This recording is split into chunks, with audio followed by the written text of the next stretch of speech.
In 1940, there was one specific name that Adolf Hitler absolutely forbade the German press to mention.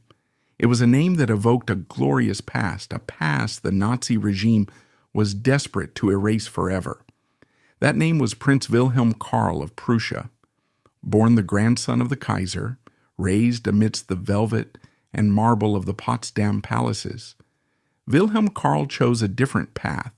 He chose to take up arms and march into battle, only to fall like a common soldier in the middle of a cold, muddy field in France. His death marked more than just the end of a single life. It was the final curtain call for the 500-year-old knightly tradition of the House of Hohenzollern. But why? Why did the death of Wilhelm Karl terrify Hitler so much that he was forced to issue the infamous Prince's Decree to purge the aristocracy from the military? And why does history remember him as the ghost that the Third Reich simply could not exorcise? The roots of this panic, however, stretch back decades to a world that seems almost alien to us now, the zenith of Imperial Germany. Wilhelm Karl Adalbert Erich Detloff of Prussia was born on January 30th, 1906. The date itself is significant, though no one knew it at the time. Exactly 27 years later to the day, Adolf Hitler would seize power and seal the fate of the prince's world. But in 1906, the world was stable, rigid, and fiercely monarchical. He was born in the Marble Palace in Potsdam, a residence that seemed less like a home and more like a stage set for the theater of empire. Potsdam was not merely a city. It was the spiritual temple of Prussian militarism. It was a place where the rhythm of life was dictated by the trumpet calls from the barracks, where the cobblestones rang constantly with the sound of jackboots, and where every male member of the royal family was in uniform from the moment they could walk. Wilhelm Karl was the third son of Prince Oscar of Prussia. His grandfather was the Kaiser, Wilhelm II, the man with the withered arm and the bombastic mustache who ruled over the most potent land army the world had ever seen. Being born a Hohenzollern in this era was not like being born into the British royal family of today, a life of charity galas and paparazzi. It was a life of medieval expectation. The Hohenzollerns viewed themselves not just as rulers, but as the first soldiers of the Reich. Their legitimacy did not come from parliaments or votes. It came from the sword. For young Wilhelm Karl, his earliest memories were a kaleidoscope of field gray and Prussian blue. His nursery was governed by strict governesses, but his playground was the parade ground. From the age of 6, he was taught that his life did not belong to him. It belonged to the dynasty, and by extension to the fatherland. There was no question of what he would be when he grew up. He would be an officer. That was the only honorable profession for a man of his blood. However, Wilhelm Karl was different from his cousins. While the other Hohenzollern princes were often loud, brash, and arrogant, mirroring the personality of the Kaiser, Wilhelm Karl was a quiet, observant child. Accounts from family diaries describe him as gentle and reflective. He had the classic Hohenzollern features, the sharp nose, the high forehead, but his eyes held a certain melancholy, as if he somehow sensed that the golden world he inhabited was fragile. And indeed it was. The prince was only 8 years old when the Archduke Franz Ferdinand was assassinated in Sarajevo. The summer of 1914, often remembered as the most beautiful summer in European history, turned into the nightmare of the First World War. For a child, the war was a distant thunder. It was the sudden absence of fathers and uncles. It was the women of the court wearing black. It was the slow disappearance of luxury, replaced by the turnip winter, and the gnawing hunger that even touched the royal palaces. But the true trauma for Wilhelm Karl came not from the war itself, but from its end. November 1918. It is impossible to overstate the psychological shock that the German Revolution inflicted on a 12-year-old Prussian prince. Imagine a world where your grandfather is the supreme authority, ordained by God, his face on every coin and stamp. Then in the span of a single week, that world evaporates. The sailors mutinied in Kiel. The workers struck in Berlin. The red flags of socialism were hoisted over the palaces where Wilhelm Karl played. He watched as the trucks filled with revolutionary soldiers roared through the streets of Potsdam, men who only weeks ago would have saluted him, now shouting insults at the royal crests. The most devastating moment came on November 9th, 1918. The Kaiser, Wilhelm II, abdicated. He didn't just step down, he fled. He took a train into exile in the Netherlands, abandoning the army and the family to their fate. For the Hohenzollern family, this was more than a political defeat. It was a deep, burning shame. The supreme warlord had run away. Wilhelm Karl, standing on the threshold of adolescence, watched his universe collapse. The House of Hohenzollern, which had ruled Brandenburg and Prussia for 500 years, was stripped of its power overnight. They were no longer royal highnesses in the eyes of the law. They were just citizens with long names. The family retreated. They left the dangerous streets of Berlin and Potsdam for their rural estates, particularly the castle at Ulz in Silesia. This is where Wilhelm Karl's true character began to form. Ulz was a place of exile within his own country. It was a vast, somber estate, far from the chaotic jazz clubs and political street fighting of Weimar Berlin. Here, in the silence of the Silesian forests, the teenage prince grew up in a state of suspended animation. The family lived in a bubble of the past. They kept the old rituals alive. Dinner was served with the same formality as in the imperial court. Toasts were drunk to His Majesty, the Emperor and King. Even though the Emperor was chopping wood in Dorn, and the King was a legal fiction, it was a suffocating, resentful atmosphere. The older generation, his father, Prince Oscar, his uncles, spent their days nursing their grievances, railing against the traitors who had stabbed the army in the back, and dreaming of the day the monarchy would be restored. They raised Wilhelm Karl and his brothers on a diet of revanchism. They were told repeatedly that the Weimar Republic was a temporary aberration, a Jew republic that lacked honor and dignity. They were told that their duty was to be ready for the day the call came to retake the throne. But Wilhelm Karl was part of the lost generation. He was too young to have fought in the Great War, but old enough to be scarred by its aftermath. He looked at his father and his uncles, men with rows of medals but no armies to command, and he saw the futility of their bitterness. He didn't become a political firebrand like his cousin Prince August Wilhelm, who would later become a fervent Nazi. Instead, Wilhelm Karl turned inward. He sought structure. He sought the only thing that still made sense in a chaotic world, the military code. In the 1920s, the German army, the Reichswehr, was a shadow of its former self. The Treaty of Versailles had limited it to 100,000 men. No tanks, no air force, no heavy artillery. It was intended to be a mere border guard. But for the Prussian aristocracy, the small size of the Reichswehr was actually an advantage. It allowed them to purify the corps. Since they could only have 4,000 officers, they made sure those officers were the best, the most educated, and crucially, the most socially exclusive. Wilhelm Karl entered this world as if entering a monastery. He attended the schooling at Plön, a traditional training ground for cadets, and then joined the ranks. But he didn't just join any unit. He was commissioned into the 9th Infantry Regiment, Infantry Regiment 9. In the history of the German military, few units hold the mystique of the 9th. Based in Potsdam, it was the direct spiritual successor to the First Foot Guards, the Kaiser's personal bodyguard regiment. In the 1920s, it was openly referred to as Count Nine, because almost every officer had a von or a prince in front of his name.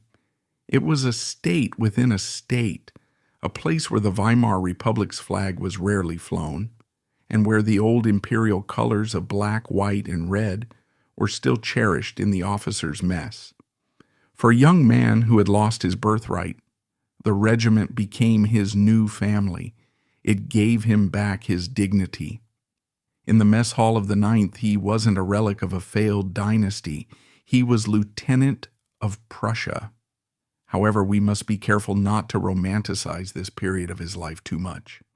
It was a time of deep, festering anger in Germany. The economy collapsed in 1923 with hyperinflation. People were starving in the streets, while the officers of the Ninth lived in relative comfort. The political violence was escalating. The communists and the Nazis were battling for the soul of the streets. Wilhelm Karl observed this from the distance of his barracks. He was described by his fellow officers as a soldier's soldier. He lacked the arrogance that many expected from a royal. He didn't demand special treatment, although he inevitably received it simply by virtue of his name. He was quiet, diligent, and deeply religious. He was a knight of the Order of St. John, a Protestant chivalric order that emphasized care for the sick and the weak. This religious dimension is crucial to understanding him. He believed in a divine order, a hierarchy of duty that stood above the shifting sands of politics. But politics was coming for him, whether he wanted it or not. As the 1920s bled into the 1930s, the noise from the beer halls became a roar. Adolf Hitler was on the rise. The aristocracy's relationship with Hitler is one of the most complex and damning aspects of German history. They looked down on him. They mocked his bad grammar, his ill-fitting suits, his lower middle-class Austrian accent. They called him the Bohemian Corporal, but they also listened to him. Hitler was promising exactly what the Hohenzollerns wanted: the destruction of the Treaty of Versailles, the rearmament of Germany, the crushing of the communists, and the restoration of national pride. Many in Wilhelm Karl's family began to flirt with the Nazis. His cousin, Prince August Wilhelm, went all in, joining the party and traveling the country giving speeches for Hitler, believing naively that Hitler was the path to putting a Hohenzollern back on the throne. Wilhelm Karl did not follow this path. He remained aloof. There is no record of him attending the great rallies or wearing the swastika armband in these early years. He stuck to the Reichswehr's tradition of being above politics. But above politics was a dangerous illusion. By staying silent, by focusing only on his military duties, he and thousands of officers like him were effectively preparing the weapon that Hitler would soon wield. On January 30th, 1933, the world turned upside down again. Hitler was named Chancellor. The National Revolution had begun. That night, the SA marched through the Brandenburg Gate with flaming torches. The old Prussian officers watched from their windows, a mix of excitement and dread in their hearts. They thought they could control Hitler. They thought they could use his energy to rebuild the army and then discard him. They were catastrophically wrong. For Prince Wilhelm Karl, the years between 1933 and 1939 were a time of professional ascent and personal ambiguity. The Reichswehr was transformed into the Wehrmacht. Rearmament began in earnest. The constraints of Versailles were thrown off. For a professional soldier, this was a heady time. Suddenly, there were new weapons, new tanks, expansion plans, and rapid promotions. Wilhelm Karl rose to the rank of first lieutenant and then captain. But as the army grew, the Nazi poison seeped deeper into its veins. The old aristocratic exclusivity of the Ninth Regiment was diluted. New officers, indoctrinated in Nazi ideology, began to fill the ranks. The oath of allegiance was changed. Soldiers no longer swore loyalty to the Constitution, but personally to Adolf Hitler. Wilhelm Karl took that oath. He swore by God to obey the Führer unto death. For a man of his religious conviction and Prussian honor, an oath was not just words, it was a binding contract of the soul. Even if he privately despised the thugs running the country, and there is evidence that he found the Nazis distasteful, he was trapped by his own code of honor. He had given his word. By 1938, the march to war was undeniable. The annexation of Austria, the Sudetenland crisis, Hitler was gambling with the fate of the nation. The Hohenzollern family was in a precarious position. Hitler loathed the monarchy. He saw them as weak inbred and responsible for the defeat of 1918. He tolerated them only because he needed the support of the conservative elite. But he watched them. The Gestapo kept files on all the princes. They noted who they met, what they said, and who they slept with. Wilhelm Karl, leading a quiet life, escaped the worst of this scrutiny. He was unmarried, devoted to his career, and seemingly harmless. But as the war approached, a specific anxiety began to grow in the Reich Chancellery. It was the fear of the hero prince. Hitler knew the power of symbols. He knew that the German people, particularly the older generation, still harbored a deep romantic attachment to the imperial family.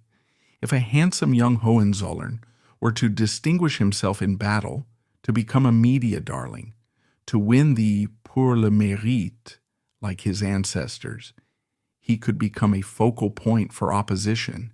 He could outshine the Führer. This paranoia led to the Prinzenerlass, the prince's decree. Initially, it was just a whisper, a gentle pressure. Princes were encouraged to take staff jobs. They were nudged towards safe administrative roles in the rear. Your Highness would be much more valuable to the fatherland in the war ministry, the generals would say. Wilhelm Karl would have none of it. When the invasion of Poland began in September 1939, he was not sitting in an office in Berlin. He was with his men. He had successfully dodged the pressure to stay safe. He was commanding a company in the thick of the action. The Polish campaign was a revelation. It was the debut of Blitzkrieg. For the first time, Wilhelm Karl saw the terrifying reality of the war machine he had helped to build, the speed, the violence, the crushing of a nation in a matter of weeks. He performed well. He was awarded the Iron Cross Second Class. He had proven himself under fire, but Poland was just the prelude. The real test, the test that every German officer had been dreaming of since 1918, was the West, France, the hereditary enemy. During the Phony War, the strange winter of 1939 to 1940, where the armies stared at each other across the border, Wilhelm Karl wrote letters home. They were not the letters of a fanatic. They were the letters of a tired man, concerned for his horses, worried about his men's boots, and fatalistic about the future. He seemed to sense that the coming storm would be different. He wasn't fighting for Hitler. He was fighting for Germany, a distinction that made sense to him, even if history would later judge it as a distinction without a difference.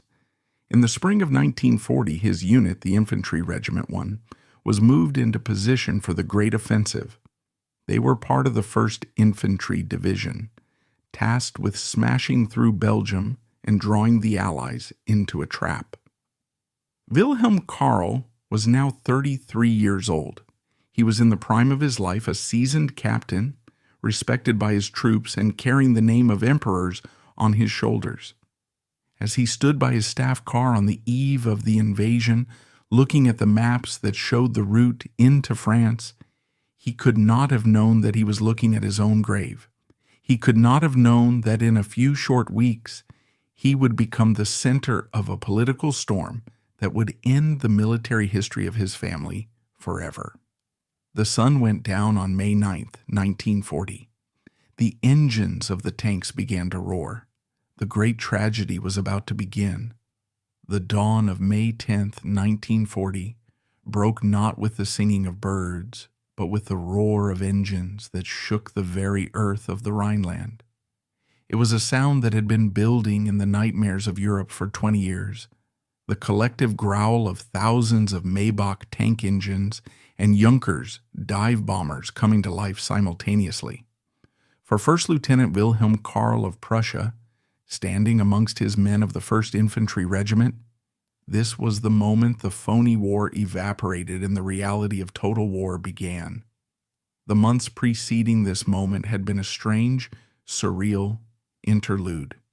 Since the fall of Poland in the autumn of 1939, the German army had sat in the west, staring across the border at the French Maginot Line. It was a winter of biting cold, boredom, and endless drilling. For a man of Wilhelm Karl's temperament, this period of stasis was perhaps more difficult than combat itself. In the letter sent back to the family estates in Silesia, the prince often expressed a quiet frustration, not the bloodlust of the Nazi fanatics who were eager to march on Paris, but the professional anxiety of an officer responsible for the lives of 200 men in a waiting game that could only end in violence. He was commanding the 11th Company. In the hierarchy of the German Wehrmacht, a company commander is the father figure. He knows the names of his soldiers. He knows which ones have pregnant wives back in Hamburg or Munich. He knows which ones are brave and which ones are brittle. For a Hohenzollern prince, this paternal role was second nature. It was merely a modernized version of the feudal obligation his ancestors had owed to their peasantry. He was known to be meticulous about his men's rations and their boots. He did not play the role of the distant, aloof aristocrat. He was in the mud with them, checking weapons, inspecting foxholes, and sharing the same dull gray soup from the field kitchens. But on that morning in May, the soup and the drills were forgotten. The code word Danzig had been issued. The barrier lifted. The 1st Infantry Division, Wilhelm Karl's military home, was part of the massive Army Group B, the northern hammer that was designed to swing through neutral Belgium and the Netherlands, smashing everything in its path to draw the British and French armies out of their defensive positions. As the column of trucks and marching infantry surged across the border, they were entering a landscape that was painfully familiar to the German military memory. They were walking in the footsteps of 1914. For Wilhelm Karl, the irony must have been suffocating. His father, Prince Oscar, had fought on this same soil a generation earlier under the banner of the Kaiser. Now, the sun was returning, but the banner had changed. The black, white, red of the empire was gone, replaced by the swastika. Yet for the officers of the 18th Division, the mission remained defined by older concepts: duty to the fatherland, defense of the realm, and the professional pride of the Prussian soldier. The advance through Belgium was terrifyingly fast. This was not the foot-slogging pace of World War I. This was the Blitzkrieg. Although the 18th was an infantry division, it was motorized, moving at the speed of combustion engines rather than marching boots. They bypassed strong points, leaving them for the follow-up units, and drove deeper into the flat canal-crossed terrain of the Low Countries. The resistance they encountered initially was sporadic but sharp. The Belgian army fought with the desperation of men defending their homes, but they were overwhelmed by the sheer coordination of the German assault. The Luftwaffe owned the sky. Stuka dive bombers screamed down on crossroads and railway junctions, clearing the path for the ground troops. Wilhelm Karl's company found themselves navigating a chaotic landscape of burning farmhouses, refugees clogging the roads with mattresses tied to carts, and the debris of a retreating army. It is in these early days of the campaign that we see the true measure of the prince as a combat leader. The temptation for any officer with a famous name is to be reckless, to prove that his blue blood does not make him soft, but the accounts suggesting his conduct paint a picture of calculated calm. He did not seek glory, he sought efficiency.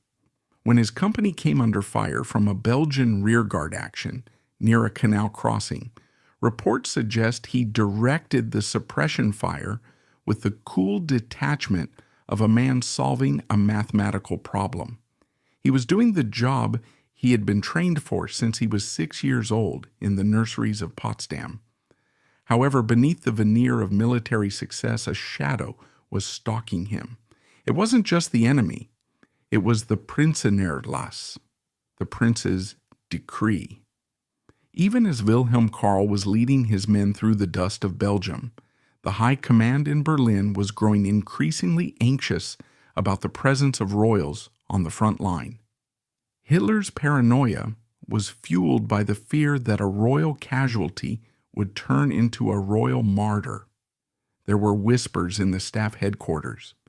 Generals were being quietly told to keep an eye on the princes, to make sure they didn't get too much exposure. Some of Wilhelm Karl's royal cousins had already been shuffled into staff positions, promoted out of harm's way. Wilhelm Karl had managed to slip through the net. He was quiet, unassuming, and he commanded a relatively small unit. He wasn't a general or a colonel, he was just a captain. He flew under the radar, but every day he remained in the line of fire was an act of defiance against the regime's unspoken wishes. He wanted to share the fate of his generation, not watch it from a safe distance. This desire to be one of the men was the very thing that would seal his fate. By the third week of May, the German armies had achieved the impossible. They had broken the French line at Sedan. The panzer divisions were racing to the sea, cutting the Allied armies in half. The British Expeditionary Force and the French First Army were trapped in a giant pocket in Flanders. Wilhelm Karl's division was part of the force tightening the noose around this pocket. The mood in the German ranks was euphoric. They believed the war was practically won. They had done in 3 weeks what their fathers had failed to do in 4 years. But as they pushed west into France, towards the industrial region of the Nord-Pas-de-Calais, the resistance stiffened. They were no longer fighting shell-shocked conscripts. They were running into the elite of the French army and the grim professionals of the British rearguard. The easy war of movement was turning into a series of bloody close-quarter brawls for control of river crossings and villages. On May 24th, the 1st Infantry Division approached the line of the Escaut River. This was a critical natural barrier. The French had blown the bridges and dug in on the western bank. They had deployed heavy machine guns in the cellars of the brick houses and artillery observers in the church towers. The order came down from Corps Command. The river must be crossed.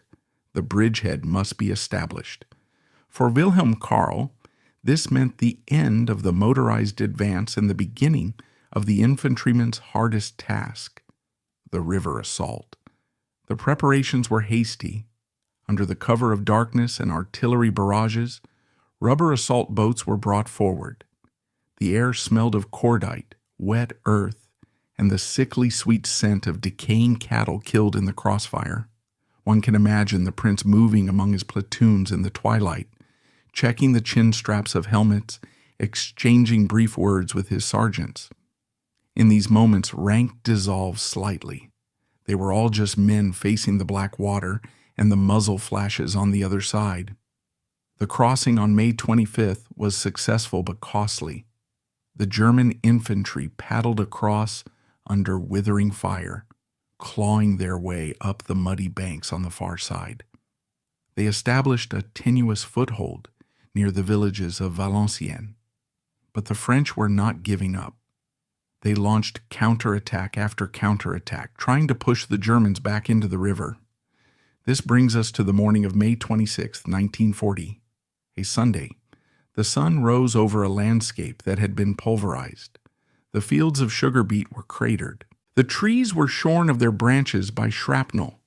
Wilhelm Karl's company was dug in near the village of Artres. They were exhausted. They had been moving and fighting for 16 days straight. Their uniforms were caked with grime, their faces gray with fatigue. The situation was precarious.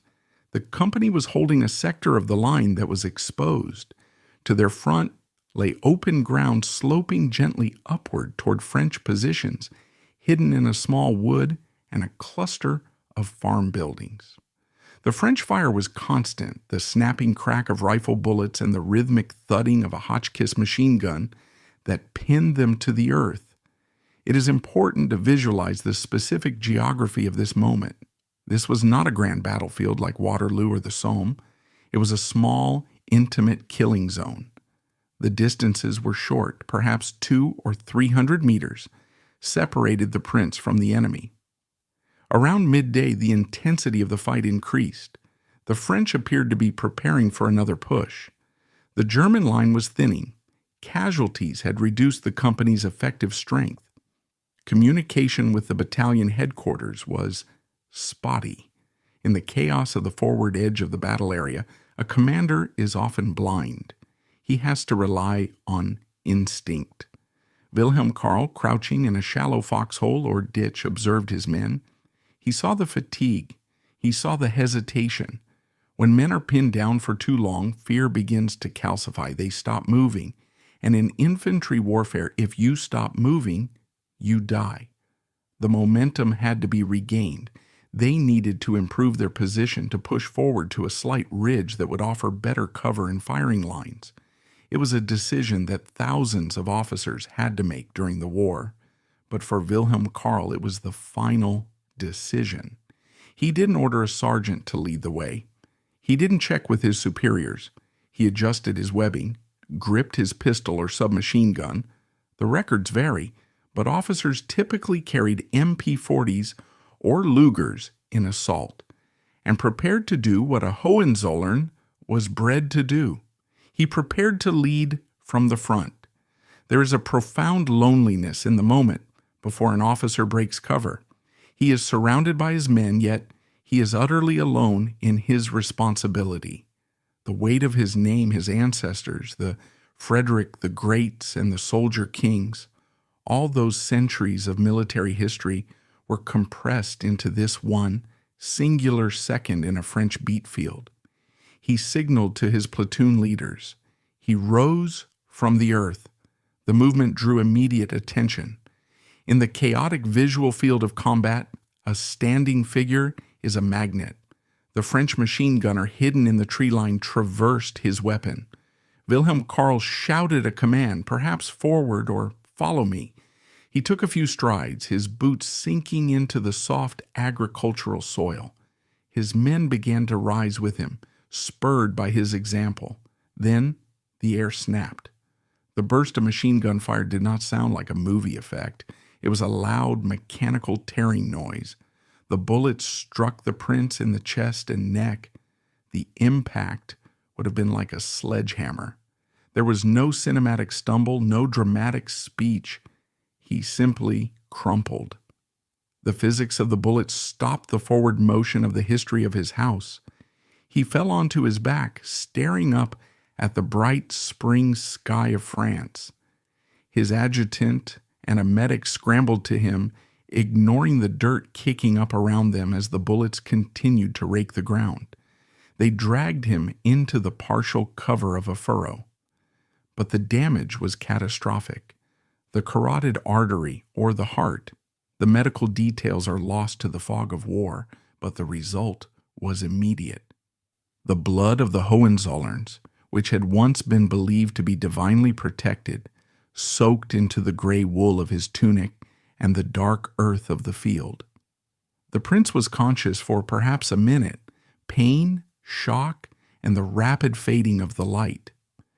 As the medic frantically tried to apply a dressing, Wilhelm Karl's eyes reportedly sought out the faces of his soldiers. He saw their terror. He saw the panic that ensues when the leader falls. He tried to speak, perhaps to reassure his men, but the words would not come. It was a lie, of course. It was everything. It was the end of a life, the end of a lineage's martial tradition, and the beginning of a political crisis that would ripple all the way to the wolf's lair. He died there, in the dirt, amidst the smell of cordite and young crops. The grandson of the Kaiser, the man who might have been a king in another timeline, was now just another body to be counted in the casualty reports of the 1st Infantry Division. But as his heart stopped beating, the machinery of the Nazi state was just beginning to stir. The telegrams were already being drafted. The panic was already setting in. Wilhelm Karl was dead, but the battle for his memory was only just beginning. The regime could handle a dead soldier. They were not sure if they could handle a dead prince. The body of the prince lay covered by a Wehrmacht tent half in the back of a truck, rattling over the cobblestones of a French village road. The battle for the Escaut line was still raging. Artillery was still trading blows, and the horizon was still stained with the greasy black smoke of burning oil tanks. But for the 51st Infantry Regiment, the administrative machinery of death had already begun to turn. In the military, death is a bureaucratic event. It requires forms. It requires signatures. It requires the precise logging of time, location, and cause. Usually, these reports are processed by tired clerks in the divisional rear area, stacked in piles of killed in action that grew higher with every day of the offensive. But the report filed on the evening of May 26, 1940, was different. When the regimental adjutant typed out the name Prince von Preußen, the paper did not just go into a stack. It became a hot coal that no one wanted to hold. The news traveled up the wire with the speed of an electric shock, from the regiment to the 18th Division headquarters, from the division to the corps, from the corps to Army Group B, commanded by General Fedor von Bock, a man who himself was an old Prussian aristocrat. Von Bock would have felt a pang of personal sorrow. He knew the family, he knew the code, but he also knew the political dynamite he was holding. He did not sit on the news. He forwarded it immediately to the Oberkommando der Wehrmacht, the supreme command of the armed forces, and from there it went to the top. At this time, Adolf Hitler was not in Berlin. He was directing the Western campaign from his forward headquarters, the Felsennest, a complex of concrete bunkers hidden in the woods of the Eifel Mountains near the German border. The atmosphere at the Felsennest in late May was one of triumphant hysteria. The French army was collapsing. The British were being pushed into the sea. The vindication of the Führer's genius seemed absolute. Into this atmosphere of champagne and conquest dropped the telegram announcing the death of the Kaiser's grandson. We do not have a recording of the exact moment Hitler read the report, but we have the testimonies of his adjutants, and we have the diary entries of those in his inner circle. The reaction was not one of mourning. It was not the respectful silence of a head of state acknowledging the sacrifice of a distinguished subject. It was a flash of cold, hard annoyance. For Hitler, the death of Wilhelm Karl was a deviation from the script. The script of the Third Reich was simple. The party is the nation. The Führer is the savior. The old aristocracy are the reactionaries, the monocled, arrogant men who had lost the First World War and who looked down on the Nazis with disdain. They were useful only as tools, as experienced commanders to lead the tanks, but they were never to be heroes. Hitler reportedly paced the bunker, fuming. "This is what happens," he is said to have remarked, "when they try to play the common soldier." The danger was immediate and specific. Hitler understood the German psyche better than anyone. He knew that beneath the veneer of Nazi fanaticism, there was still a deep sentimental river of monarchism flowing through the population. The Kaiser had been gone for 20 years, but his ghost was still present in every living room that had a portrait of him on the wall, in every veteran who remembered the good old days, before the inflation and the chaos.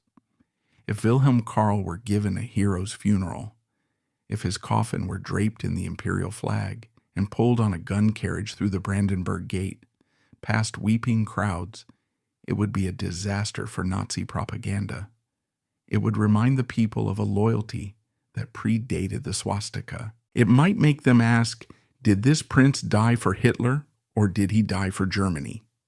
That was a distinction the regime could not afford. The call was made to Berlin, to the Ministry of Propaganda, to Joseph Goebbels. Goebbels, the little doctor, was the architect of the German mind. He was a man who understood that silence could be just as powerful a weapon as a speech. When he received the news, his razor-sharp instincts immediately aligned with Hitler's paranoia.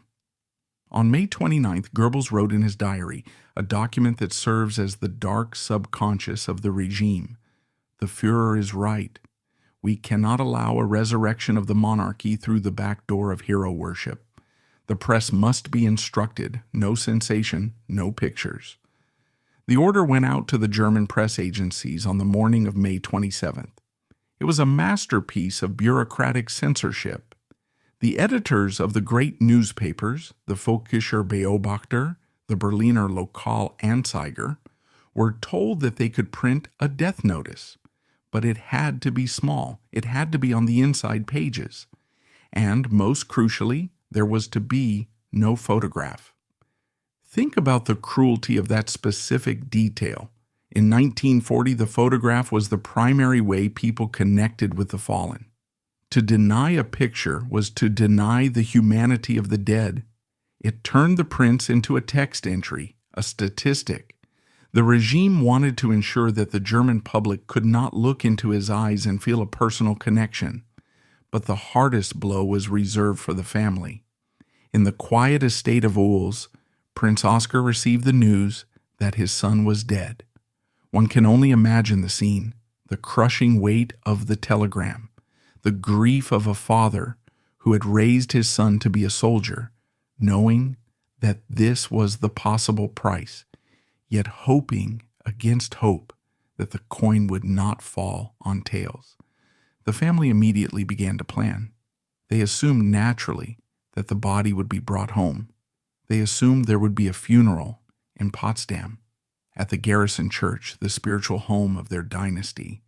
They assumed his brothers in the regiment would form an honor guard. Hitler crushed these assumptions with a single directive. There would be no state funeral. There would be no transport of the body back to the Reich, at least not yet. The fallen were to be buried where they fell, with their comrades. This was a standard rule for the Wehrmacht in the early war to avoid clogging the rail lines with coffins. But in this case, it was enforced with punitive rigidity. The regime did not want a pilgrimage site in Potsdam. They wanted the prince in the ground, in France, out of sight and out of mind. And so, on May 29, 1940, a bizarre and melancholy ceremony took place in a field near the Belgian border. It was not the grand funeral of a prince. It was the burial of a captain. A simple grave was dug. A wooden cross, rough-hewn, was prepared. A small honor guard from his regiment, men who had fought beside him, men who had seen him stand up in the beet field 3 days earlier, stood at attention. There were no newsreel cameras. There were no weeping crowds, just the gray sky, the muddy earth, and the chaplain reading the final rites. They lowered Wilhelm Karl into the foreign soil. They fired the 3 volleys of salute shots, the cracks echoing across the flat landscape. And then they filled in the grave. Back in Berlin, the propaganda ministry monitored the public reaction closely. They had their spies in the coffee houses and the tram stops. The security service of the SS filed secret reports on the mood of the people. They found that despite the censorship, the news was leaking. It was whispering through the country. Have you heard? The Kaiser's grandson fell. He died leading a charge. They say he refused to retreat. The Valenciennes legend was beginning to take root. People were hungry for a hero who wasn't a Nazi party hack. They were hungry for the old style of honor. In the absence of official information, rumors flourished. Some said he had died saving a private soldier. Some said he had charged a tank single-handed. The details didn't matter. The archetype mattered. Hitler, sitting in his bunker, sensed this undercurrent. He realized that simply burying the body wasn't enough. The prince was dead, but the idea of the prince was still dangerous. He needed to cut the head off the Hydra. He needed to ensure that this could never, ever happen again. It was in these days, in late May and early June of 1940, that the Prinzenerlass transitioned from a vague policy into a concrete law. Hitler looked at the list of officers serving in the Wehrmacht. He saw the names Saxe-Coburg and Gotha, Wittelsbach, Hanover, Prussia. There were dozens of them, princes, dukes, counts. They were commanding tanks, flying planes, leading platoons. Each one of them was a potential Wilhelm Karl. Each one was a potential martyr who could steal the spotlight from the party. It was a decision born of deep insecurity. A regime that claimed to be the 1,000-year Reich was terrified of a few dozen young men with old names. It revealed the fundamental lie at the heart of Nazism, that it had united Germany. It hadn't.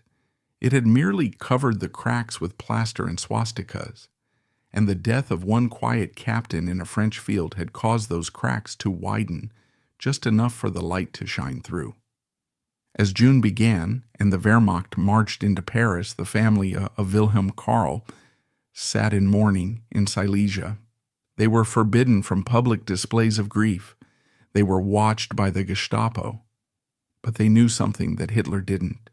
They knew that by trying to erase the prince, the dictator had inadvertently made him immortal. He had turned a soldier into a symbol, but the war was far from over. And for the surviving princes of Germany, the death of their cousin was about to trigger a purge that would strip them of their commands, their honor, and in some cases, their lives. The royal question was about to be solved with the stroke of a pen, while the body of the captain lay in the damp earth of northern France. A different kind of battle was erupting 300 miles away in the heart of the Third Reich. It was a silent battle, fought not with artillery shells or machine guns, but with bouquets of flowers, whispered conversations in coffee houses, and the furious scratching of fountain pens on official decrees. In the days immediately following the death of Prince Wilhelm Karl, the city of Potsdam became the epicenter of a quiet, stubborn resistance that terrified the Nazi hierarchy. Potsdam was not like other German cities. It was the cradle of the Prussian spirit, a place where the stones themselves seemed to remember the tread of the great Elector and Frederick the Great. The people there understood the language of symbols, and when the news of the prince's death trickled down through the unofficial networks, the servants, the old adjutants, the grieving aunts, the reaction was immediate and organic. Without any central organization, without any call to action from the family, the citizens began to move. They walked to the gates of the Sicilienhof Palace, the English Tudor-style residence where the Crown Prince still lived. They walked to the garrison church. They walked to the ruins of the city palace. They carried flowers, not the grand, ostentatious wreaths of a state funeral, but simple, hand-picked bunches from garden plots. They laid them silently at the gates and the statues. The Gestapo agents stationed in Potsdam watched this with growing alarm. Their reports, filed back to Berlin in late May 1940, describe a mood of somber defiance. They noted that elderly men were dusting off their imperial medals, decorations from 1870 and 1914, and wearing them openly in the streets. They noted that women were wearing black armbands. This was dangerous. In a totalitarian state, grief is a political act. If you mourn a man the state wants forgotten, you are challenging the state's power to define reality. The regime realized that their censorship order had failed. The news blackout had only created a vacuum that was being filled by the Valenciennes legend. In the absence of facts, the prince was becoming a mythical figure, a perfect knight who had died for the true Germany, contrasting sharply with the loud, brash, thuggish behavior of the Nazi brownshirts. Adolf Hitler, still directing the war from his headquarters in the West, felt this shift in the wind. His hatred for the aristocracy was not just political, it was visceral. He loathed their manners, their effortless superiority, their international connections.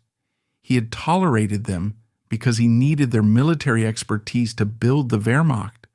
But now, with France collapsing and victory seemingly assured, he felt he no longer needed to compromise.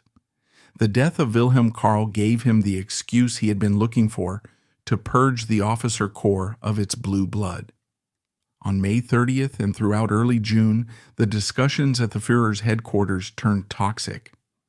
Hitler ranted to Keitel and Jodelam about the ingratitude of the nobility. He claimed that the princes were claiming credit for the victories won by the National Socialist soldier.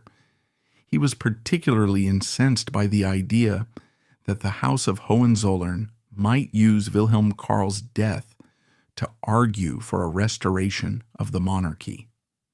The result of these rages was one of the most petty and vindictive orders in military history. It is known to historians as the Prinzenerlass, the Prince's Decree.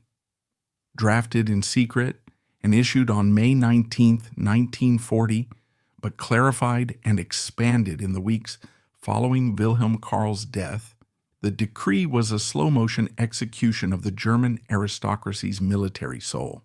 The order was signed by Field Marshal Wilhelm Keitel, the subservient head of the OKW, but the voice was unmistakably Hitler's.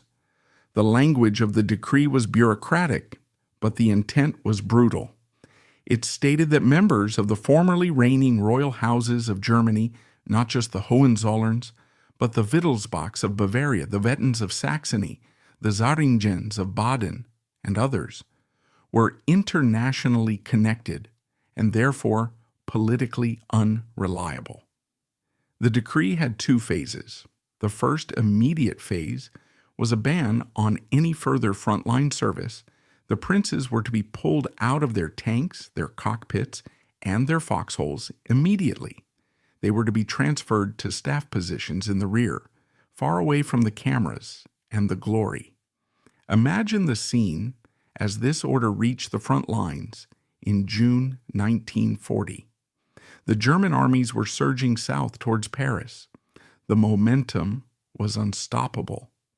In the mess tents and command posts, young officers with ancient names were preparing for the final push. They were adrenaline-fueled, exhausted, and proud.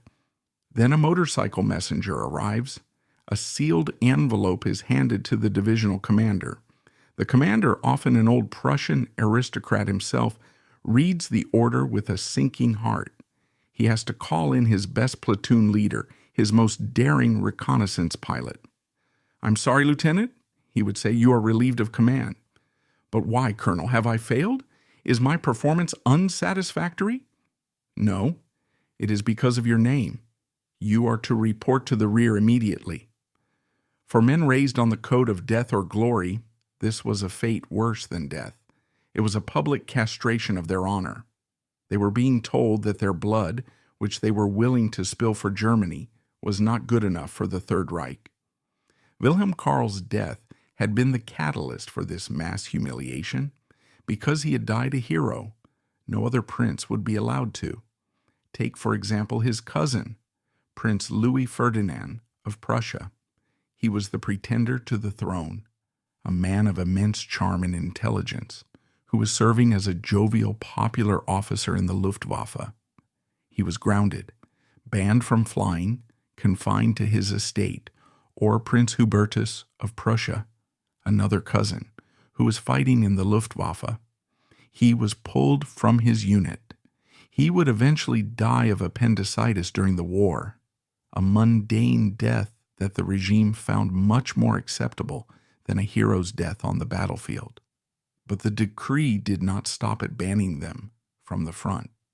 As Hitler's paranoia deepened, the Prinzenerlass was expanded in 1943 to discharge them from the Wehrmacht entirely.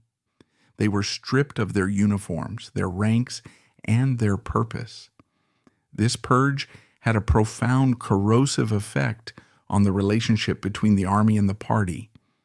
The Wehrmacht officer corps had always viewed itself as a unique brotherhood, a caste where a man was judged by his character and his courage, not his politics. By intervening in personnel matters based on dynastic lineage, Hitler had violated the sanctity of the corps. For the family of Wilhelm Karl, the summer of 1940 was a time of bitter isolation. They had lost a son and a brother, but they were not allowed to mourn him as a hero. They were forced to watch as the regime tried to erase his memory. Prince Oskar, Wilhelm Karl's father, was a broken man. He had served as a general major in the war, commanding troops in the rear areas. The Prinzenerlass forced him into retirement as well.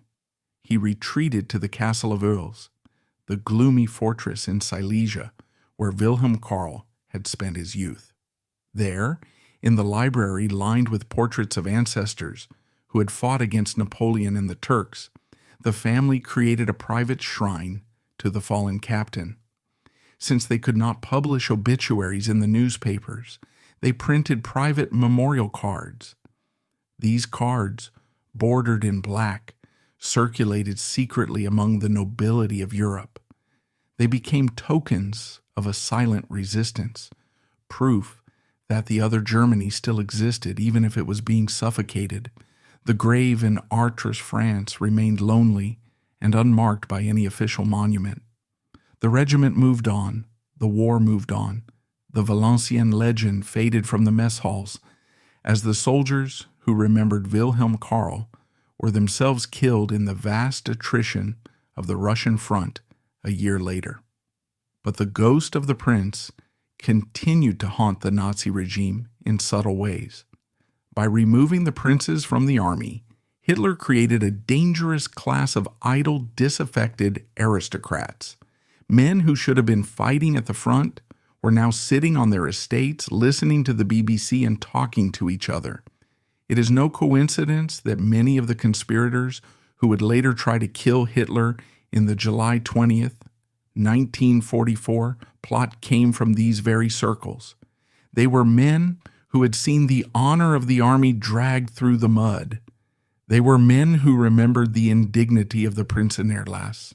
Wilhelm Karl, of course, never lived to see the resistance or the bomb plot. He remained frozen in 1940, the good soldier who had done his duty. But his death was the wedge that began to split the monolith of the Third Reich. It forced the aristocracy to choose. They could no longer pretend that Hitler was just a vulgar version of a Kaiser. They saw now that he was something else entirely, a revolutionary force that intended to devour everything that came before it, including them. As 1940 turned into 1941, and the Wehrmacht turned its eyes toward the east, toward the disaster of Operation Barbarossa, the name of Wilhelm Karl was spoken less and less. The regime was successful in its silence. The German people were distracted by new victories and new horrors. But in the quiet corners of the Hohenzollern crypts and in the hearts of the men who had seen him fall, the memory remained. It was a memory of a different path not taken. A memory of a time when a prince led from the front, not for a party but for a people. And as the war dragged on, turning from a lightning victory into a grinding apocalyptic defeat, The image of that lonely grave in France began to take on a new meaning. It wasn't just the grave of a prince, it was the grave of the illusion that the old Germany and the Nazi Germany could coexist. They had died together in that sugar beet field. Now, only the nightmare remained. The winter of 1941 brought a cold to Europe that seemed to freeze the very soul of the continent. While Captain Wilhelm Karl lay in his quiet, shallow grave in the French countryside, the war that had killed him transformed into something unrecognizable. The gentleman's war of movement and strategy that he had fought in Belgium, a war of maps, maneuvers, and recognized codes of conduct, was dead. It had been replaced by the war of annihilation in the East. When Operation Barbarossa launched in June 1941, the German Wehrmacht hurled itself against the Soviet Union. It was a conflict of such savagery that it made the campaigns of 1940 look like training exercises. And it is here that we encounter one of the darkest ironies of the prince's legacy. Adolf Hitler's Prince's Decree, intended to shame and marginalize the royals, inadvertently saved them from the moral abyss of the Eastern Front. While their former comrades from the 9th and 51st Regiments were freezing to death outside Moscow, or being ordered to commit unspeakable atrocities against civilians in the Ukraine, the princes of Germany sat in their castles. They were bored, they were humiliated, and they were watched by the Gestapo, but they were clean. They were not staining their hands with the crimes of the SS. They were not witnessing the Holocaust by bullets. By stripping them of their uniforms, Hitler had unintentionally preserved their innocence. Wilhelm Karl had died a soldier. He was spared the fate of becoming a monster. But back at the family estate in old Silesia, the atmosphere was suffocating. The castle, once a place of hunting parties and imperial nostalgia, had become a gilded cage. Prince Oscar, Wilhelm Karl's father, walked the long, drafty corridors like a ghost. He was a general without a command, a father without his favorite son, and a patriot without a country he could recognize. The estate became a strange twilight zone. Outwardly, life continued. The harvest was brought in. The servants polished the silver, but the air was thick with fear. The Gestapo had ears everywhere. The family knew that their mail was open. They knew that their telephone calls were monitored. Every dinner conversation had to be guarded. To speak the truth was treason. Yet information seeped through the cracks. Friends in the general staff would visit, ostensibly for a weekend shoot, and in the safety of the smoking room, they would whisper the grim reality. They spoke of the stalled offensives, the millions of dead, and the madness of the Führer's headquarters. They spoke of a war that was already lost. For the Hohenzollerns, the grief for Wilhelm Karl transmuted into a quiet, simmering rage against the regime. They saw how the Nazis were destroying the Germany their ancestors had built. The Prussian ethos was about order, duty, and state service. The Nazi ethos was about chaos, racial hatred, and the cult of the individual. The two could not coexist. Wilhelm Karl's death had been the first fissure. Now the crack was widening into a chasm. This tension reached its breaking point on July 20th, 1944, when Klaus von Stauffenberg, another aristocrat, a man who shared the same social circle, the same accent, and the same values as Wilhelm Karl, placed a briefcase bomb under Hitler's map table. At the Wolf's Lair, the shockwave was felt directly in the Hohenzollern palaces. The plot failed. Hitler survived. And his vengeance was biblical. The Night of the Generals began. Thousands were arrested. They were tortured in the cellars of the Gestapo headquarters on Prince Albrecht Strasse and strung up on meat hooks in Plötzensee prison. Hitler's hatred for the blue-blooded swine exploded into a frenzy. He screamed that he should have liquidated the entire old officer class years ago. He explicitly linked the treachery of Stauffenberg to the spirit of the monarchy. Although the Hohenzollerns were not the ringleaders of the plot, they were guilty by association. They were part of the same caste. Prince Louis Ferdinand, the head of the family, was interrogated. The scrutiny on Prince Oscar at Earls intensified. The threat of Sippenhaft, kin liability, where a whole family is punished for the crimes of one, hung over them like a blade. In the midst of this terror, the memory of Wilhelm Karl served as a dangerous talisman. If he had lived, would he have been in the plot? Would he have been one of the men standing before the people's court, being screamed at by the fanatic judge Roland Freisler? It is highly likely. His friends were there. His brother officers were there. His death in 1940 had spared him the hangman's noose, just as it had spared him the frozen hell of Stalingrad. As 1944 bled into 1945, the war came home. The Red Army broke through the Vistula. The front line, which had been thousands of miles away, was now rushing towards the German border at the speed of a T-34 tank. Silesia, the safe haven where Wilhelm Karl had grown up, was no longer safe. The thunder of artillery could be heard in the distance, a low, constant rumble that grew louder every night. The sky to the east flickered with the unnatural light of burning cities.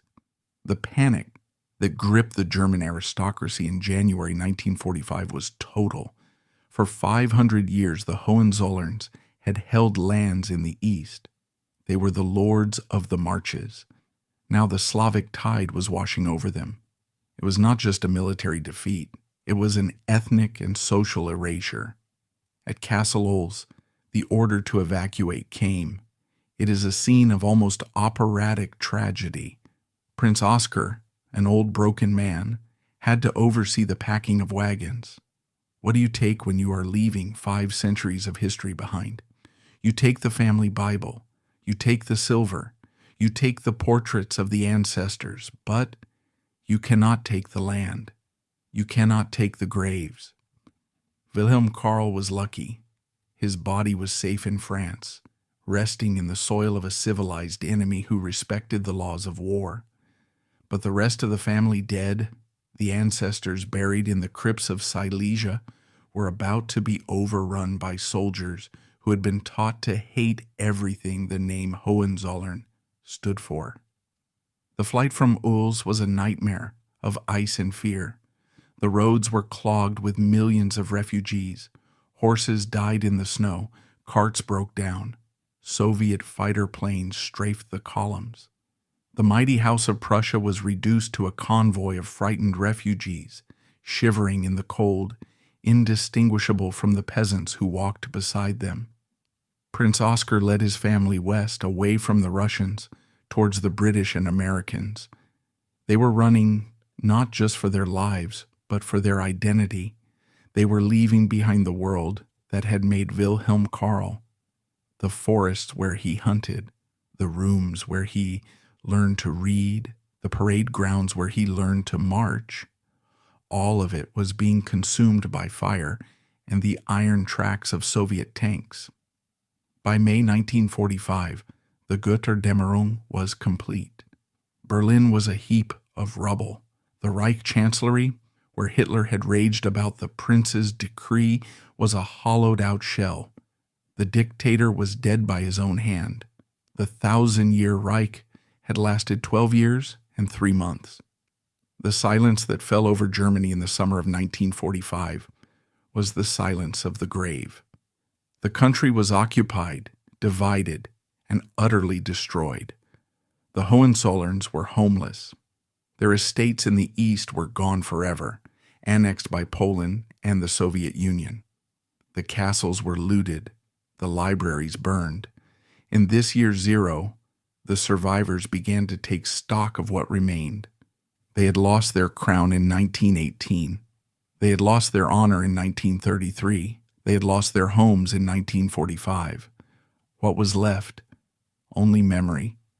And in the chaotic aftermath of the surrender, as the family regrouped in the British occupation zone, their thoughts turned back to the one member of the family who was still waiting for them. They remembered the lonely grave near Valenciennes. Wilhelm Karl became a focal point for their grief, not just for a lost son, but for a lost world. He was the anchor. He was the one who had stayed behind, the sentinel of the old Prussia. While the living had to navigate the humiliation of denazification tribunals and the poverty of the post-war years, Wilhelm Karl remained pure. He was forever 33, forever a captain, forever uncompromised. But his odyssey was not over. The family could not bear the thought of him lying in a foreign field, especially now that they had lost their own ancestral burial grounds in the East. They needed to bring him home. But where was home now? Potsdam was in the Soviet zone, behind the Iron Curtain. Olsz was in Poland. They turned their eyes to the south, to the ancestral seat of the dynasty, high on a hill in Swabia, to Burg Hohenzollern. The castle in the clouds would be the final rallying point. But getting a body out of France in the chaotic post-war diplomatic climate was no simple task. The French remembered 1940.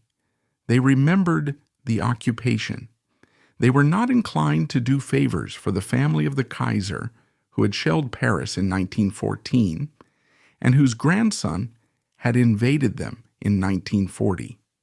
It would take years of quiet diplomacy, of letters written by the heads of European royal families, of pulling strings that had not been pulled in decades. It was a slow, painful process of reconciliation. The prince waited in the beet field. The seasons turned. The wooden cross on his grave turned gray and brittle. The farmers of Artres plowed around the mound, respecting the dead soldier who lay there. Finally, in the early 1950s, the permission was granted. The new Federal Republic of Germany was beginning to stand on its own feet. The hatreds of the war were slowly, very slowly, beginning to cool. A small team was dispatched to France. They were not the Wehrmacht. They were civilians, undertakers, accompanied by a representative of the family. They arrived in Artres on a gray morning, much like the one on which he had died. They located the grave, they dug into the French soil, and they found him. The exhumation of a soldier is a grim business. There is no romance in it. It is bones and buttons and the rot of fabric. But for the family, it was a sacred duty. They placed what remained of Prince Wilhelm Karl into a zinc-lined coffin. They loaded him into a hearse, and so began the prince's last journey. He crossed the border back into Germany.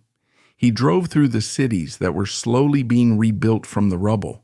He passed through a country that was divided, humiliated, and trying to forget its past.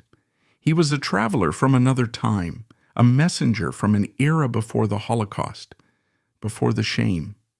The hearse climbed the winding road up the solitary mountain of Hohenzollern.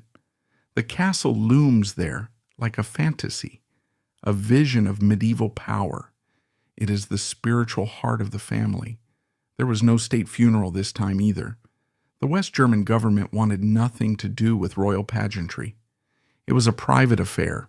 The family gathered in the courtyard, the survivors, the ones who had aged, the ones who had lost everything.